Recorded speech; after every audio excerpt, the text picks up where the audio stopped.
Entre la location courte durée et longue durée aujourd'hui, laquelle rapporte vraiment le plus? La location courte durée rapporte plus d'argent.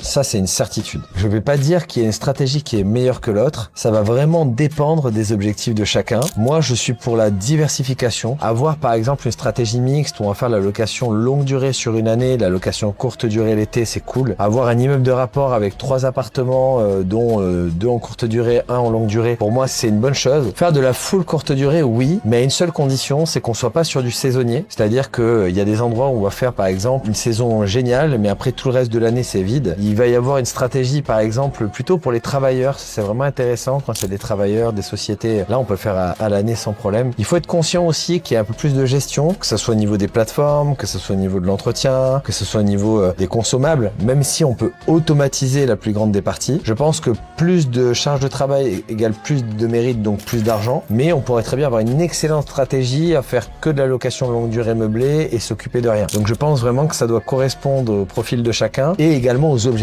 de chacun.